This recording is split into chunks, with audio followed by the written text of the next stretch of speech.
Bonjour à vous. Aujourd'hui, je vais vous parler de la nouvelle lune qui sera en Scorpion le 20 novembre à 6 heures, à peu près 6h58 ou 6h54.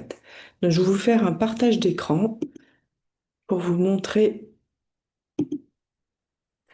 le thème de naissance de cette nouvelle lune en Scorpion. Et j'ai coloré en fait l'énergie du Scorpion et en face du Scorpion, on a le Taureau. Donc, pour cette nouvelle lune qui sera le 20 novembre, on remarque, je vais agrandir, on remarque que le Soleil et la Lune est à 28 et 27 du Scorpion. Donc on va dire que quelque part, cette nouvelle Lune sera vraiment en résonance pour les personnes qui seront du troisième décan. Pourquoi? Parce que chaque signe va de 0 à 30 et cette nouvelle lune est à 27 et 28 degrés du Scorpion. Et on remarque, pour cette nouvelle lune, il va y avoir la lune noire sur la nouvelle lune.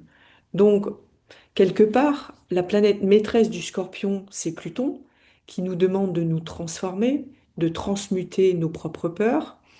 Eh bien, la lune noire, elle vient pour mettre en lumière qu'est-ce qui nous fait peur en fait. Qu'est-ce qui fait que on a cette sensation d'être attrapé par une peur, quelle qu'elle soit, bien évidemment, hein. Mais je dirais que euh, une nouvelle lune à la base, le soleil, c'est la lumière, la lune, c'est les émotions. Ça peut être représenté par la mère et le soleil, c'est le père, notre père céleste et notre mère céleste. En scorpion, en lien avec le monde de l'invisible, les multidimensions. Et avec la lune noire, on a quelque chose où on vient régler. Alors c'est vrai que la lune noire, on parle toujours de dette karmique, mais c'est plutôt qu'est-ce qu'on vient régler dans cette incarnation au niveau de nos peurs. Qu'est-ce qui nous fait réellement peur au jour d'aujourd'hui? Et à la base, ce scorpion, il est en maison 8, et la maison 8 peut représenter la vie sexuelle, comme ça peut représenter aussi la vie du monde invisible.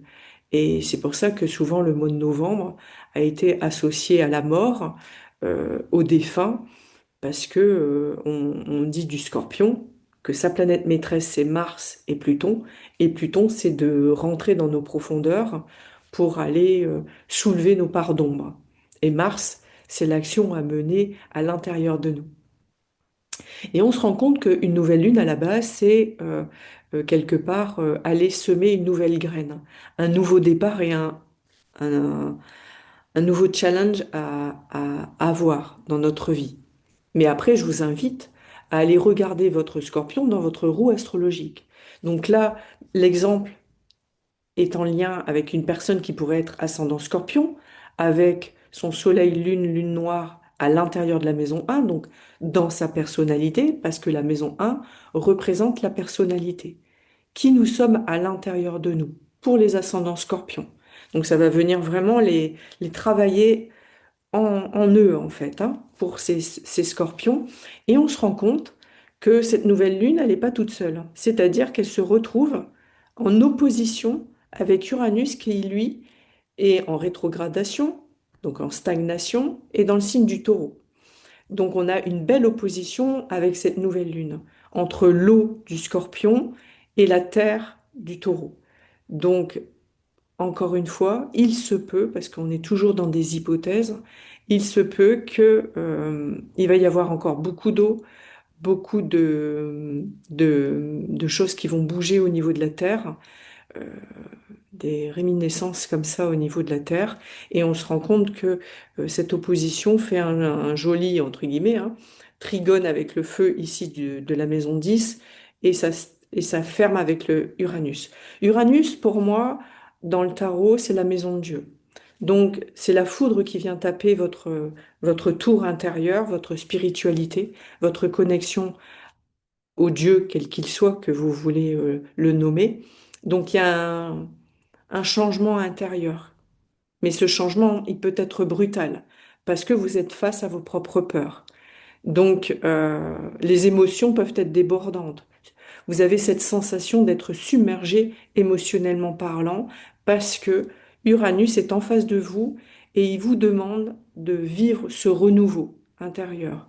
Pourquoi? Parce que Uranus, dans peu de temps, il va revenir à sa place initiale, quelque part, il va arrêter d'être rétrograde et il va revenir dans le signe du Gémeaux. Et dans le signe du Gémeaux, on sera beaucoup plus euh, dans le verbe, dans la communication, d'aller au contact d'eux, d'être plutôt dans l'échange, dans le partage. Mais pour l'instant, il fait une rétrogradation, donc il revient un peu revisiter le plan terrestre, surtout la matière en fait, hein, parce que avec le taureau, on est dans la matière et le scorpion, on est dans l'immatérialité. Dans la, quelque part, je dirais, c'est spiritualiser la matière, mais c'est un peu dans cette dynamique-là. Et on se rend compte que la part de fortune, qui est ici, la croix, elle représente aussi Gaïa, est aussi en Scorpion.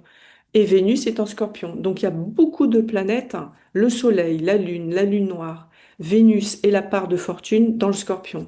Donc il est vrai que les personnes qui sont du signe du Scorpion ou ascendant Scorpion, ou les personnes qui sont Taureau ou ascendant Taureau, vont vivre cette nouvelle lune comme un peu un grand nettoyage, comme un Karcher qui vient vraiment les secouer, les nettoyer intérieurement. Et après, on se rend compte que euh, dans cette roue astrologique, hein, eh bien, il y a Mercure qui continue sa rétrogradation dans le signe du Sagittaire. Et est-ce qu'elle est dans le signe du Sagittaire? Non, parce qu'il a 28. Ah non, donc, voyez, en fait, non, non, le Mercure, il est en violet, et le violet, c'est dans le Scorpion aussi. Et donc, oui, il y a beaucoup de planètes dans le signe du Scorpion. Donc, c'est attention à la manière dont on peut prendre les choses à cœur. C'est surtout ça. C'est de réussir à dépasser ses émotions et on voit qu'il y a un joli cerf-volant qui nous demande de nous élever, de prendre de la hauteur pour ne pas prendre tout pour argent comptant, émotionnellement parlant, bien sûr. Et après, dans un même temps, pour cette nouvelle lune, on voit que Pluton, eh bien, quelque part, il est dans le signe du Verseau, ça on le sait. Il va être pendant 20 ans dans le signe du Verseau, mais il va être en opposition avec Jupiter, qui est lui aussi rétrograde en Cancer. Donc, il y a un sentiment d'insécurité au niveau de votre vie personnelle, de votre vie familiale peut-être. Vous sentez qu'il y a peut-être des choses qui bougent au niveau de votre vie personnelle et c'est d'ordre familial et peut-être en lien avec votre mère. Je dis bien peut-être, parce que le cancer, on est avec la lune et la lune, on voit qui est dans le scorpion. Donc voilà, ça peut peut-être vous bousculer par rapport aux sentiments que vous avez par rapport à votre mère ou votre mère qui est peut-être plus là, mais qui veut reprendre contact avec vous.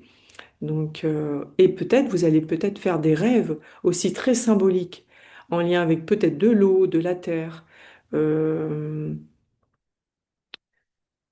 des transformations intérieures, comme si vous pourriez même rêver de déménager, qu'il y ait des choses qui se passent dans votre maison. Vous voyez, c'est, voilà, il y a vraiment un grand, grand nettoyage qui se fait lors de cette nouvelle lune. On dit toujours que la pleine lune peut bousculer, mais une nouvelle lune peut aussi autant bousculer. Voilà. Et ce que je voulais vous dire aussi, c'est que le 6 décembre, donc on va être dans le signe du Sagittaire, eh bien avec Sandrine Alivesi, nous allons vous proposer un voyage au cœur des planètes, et là, ça sera en lien avec le Sagittaire, donc Jupiter. Donc si vous voulez vous inscrire, je mettrai sous le descriptif de YouTube la possibilité de vous inscrire pour faire ce voyage qui dure 2 heures. Et ça essaie quelque part d'aller à la rencontre de votre propre Jupiter. Jupiter qui est en lien avec votre foi, avec la manière dont vous avez envie de vous expanser, le lien à l'argent, le lien à la justice, à l'équilibre. Donc voilà, si ça vous intéresse, n'hésitez pas à me laisser un commentaire ou un message privé. Je vous dis à très très bientôt et merci pour votre écoute.